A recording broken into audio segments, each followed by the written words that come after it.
Good morning students. अभी देखेंगे कक्षा छठवीं का विषय विज्ञान। इसमें अध्याय 10 देखेंगे। अध्याय 10 क्या है आपका? अध्याय 10 है गति और बल, है ना। तो गति और बल में हमने देखा था कि गति किसे कहते हैं, गति के 5 प्रकारों के बारे में पढ़े थे। अभी देख लेते हैं बल के बारे में। बल क्या होता है? तो भाई भारी बल का मतलब होता है, देखो किसी भी वस्तु को जब हम उठाते हैं तो हमको उसमें क्या लगता है, ताकत लगता है ना। जब किसी भारी वस्तु को अपन क्या करते हैं, उठाते हैं तो उसमें हमको क्या लगता है, बहुत ज़्यादा एनर्जी चाहिए रहता है, ताकत चाहिए रहता है। उसी को क्या कहते हैं, बल कहते हैं। ठीक है। भारी संदूक को सरकाने के लिए अथवा दरवाज़ा खोलने या बंद करने के लिए आप क्या करते हैं, हम बल का प्रयोग करते हैं, है ना। मतलब उसमें अपना एनर्जी वेस्ट करते हैं। जब तक उसमें बल नहीं देंगे तब तो क्या हो जाएगा, वो अपने स्थान से नहीं हिलेगा। जिस प्रकार ये पेन, अब पेन को भी एक स्थान से दूसरे स्थान रख रहे हैं या फिर हाथ से उठा रहे हैं इसको, तो इसमें भी हम क्या दे रहे हैं, बल दे रहे हैं। ठीक है। हर एक वस्तु में हम क्या करते हैं, बल का प्रयोग करते हैं, है ना, क्योंकि ये क्या है, निर्जीव है। उसे ढकेलते हैं या खींचते हैं। उसी प्रकार दैनिक जीवन की विभिन्न क्रियाओं में वस्तुओं को हटाने के लिए, उन्हें धकेलने के लिए या खींचने के लिए हम किसका प्रयोग करते हैं, बल के लिए। ठीक है। अगर हम इस पुस्तक को इस मेज से उठाकर कहीं और रखेंगे तो इसमें भी हमको किसकी आवश्यकता होगी, बल की आवश्यकता होगी।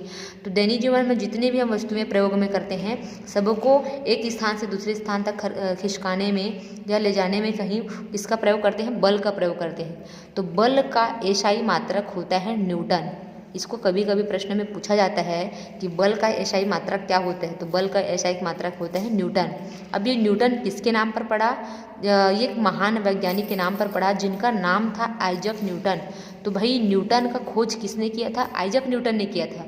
इसलिए इनका मतलब आइजक न्यूटन जो है बल का खोज किया, है ना, बल के बारे में बताया, इसलिए इनके एसआई जो मात्रक है उसको न्यूटन का नाम दे दिया। ठीक है। संक्षेप में अगर इसको लिखते हैं, व्यक्त करते हैं बल को, तो मतलब कहीं पर वस्तु को उठाने पर बल लग रहा है और उसको हम बता रहे हैं, व्यक्त कर रहे हैं, तो उसको कैपिटल एन से शो किया जाता है। कैपिटल एन का मतलब होता है ये बल का ऐसा ही मात्रक है, न्यूटन है, ऐसा होता है। अब आगे दिया है इधर बल में प्रभाव। बल में क्या प्रभाव पड़ता है, देखो चाल में परिवर्तन। यदि किसी स्थिर फुटबॉल को गतिशील करना हो तो क्या करेंगे, या यदि मैदान में या कहीं पे स्थिर फुटबॉल पड़ा रहेगा, वो स्थिर अवस्था में रहेगा, अब उसको गतिशील अवस्था में लाना है तो क्या करना पड़ेगा, उसको बल देना पड़ेगा। जब तक उसको पैर से अपन बल नहीं देंगे तब तक वो अपने स्थान से हिलेगा भी नहीं, है ना। तो यही बोला जा रहा है, जब स्थिर वस्तु को गतिशील अवस्था में लाया जाता है तो उसको क्या देना पड़ता है, बल देना पड़ता है। लुढ़कती हुई गेंद की चाल में परिवर्तन। अब लुढ़कते लुढ़कते गेंद जो है एकदम तेज चाल से आ रहा है, अब उसकी गतिशील अवस्था को स्थिर अवस्था में लाने के लिए क्या कर देंगे, बल देंगे, पैर से उसको क्या करेंगे, रोकेंगे, है ना। यदि वस्तु की दिशा में भी देखो अब क्या करना है, वस्तु की दिशा में परिवर्तन करना है। ठीक है। अगर कोई मतलब लुढ़कती हुई फुटबॉल जो है हमारी ओर आ रहा है और उसको क्या करना है, किसी और की ओर जो है उसको केंद्रित करना है, तो क्या करेंगे, बल देंगे। जब तक उसको पैर से उसको हटाएंगे नहीं, बल नहीं देंगे, तब तक वो दूसरे स्थान कैसे जाएगा। यही कारण है कि साइकिल की चाल बढ़ाने के लिए पैडल पर अधिक बल लगाना पड़ता है, जबकि उसको रोकने के लिए ब्रेक द्वारा विपरीत दिशा में बल लगाया जाता है। ठीक है। जब हम पैडल मारते हैं तो हमको अत्यधिक बल लगता है ना, और जब हम ब्रेक लगाते हैं तो हमको कम बल की आवश्यकता होती है। पेड़ से टूटकर फल नीचे की ओर गिरता है। ठीक है। पेड़ से टूटकर जो फल जो है नीचे की ओर गिरता है,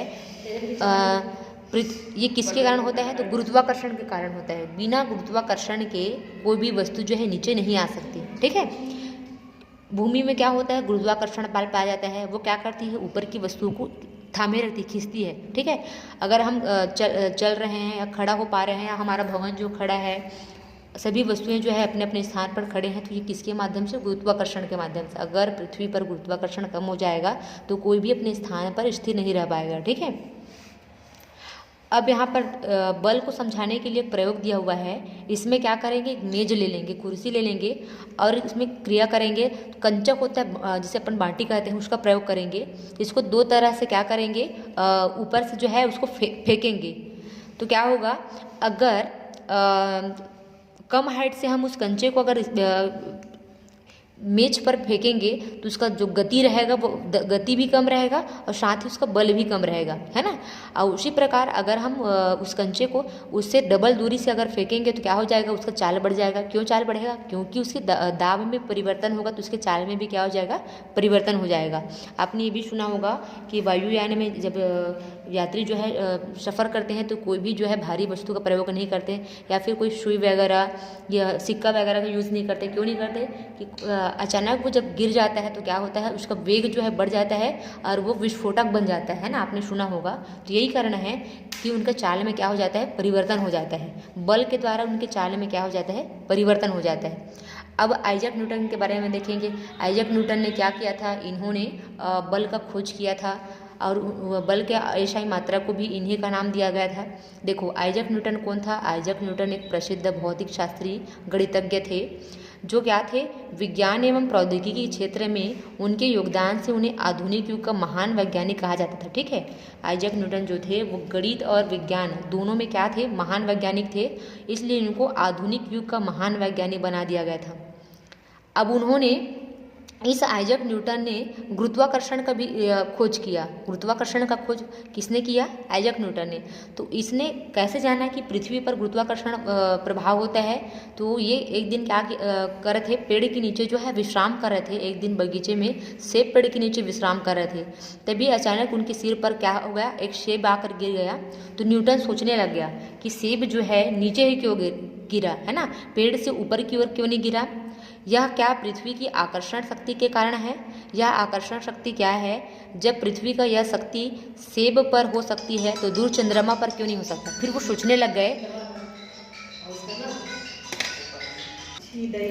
अब देखो, फिर वो सोचने लग गए कि जब सेब जो है नीचे गिर सकता है तो चंद्रमा क्यों नहीं नीचे गिर सकता। पर फिर उन्होंने चंद्रमा पर भी प्रभाव क्यों नहीं पड़ता। तो न्यूटन की इन्हीं संदेहों ने ब्रह्मांड के लिए गुरुत्वाकर्षण के सिद्धांत को जन्म दिया। तो गुरुत्वाकर्षण का सिद्धांत किसने प्रतिपादित किया? आइजैक न्यूटन ने। ठीक है, आइजैक न्यूटन क्या थे? ये आधुनिक युग के महान वैज्ञानिक थे, जो गणित और विज्ञान दोनों के क्षेत्र में क्या थे, अग्रसर थे। ठीक है।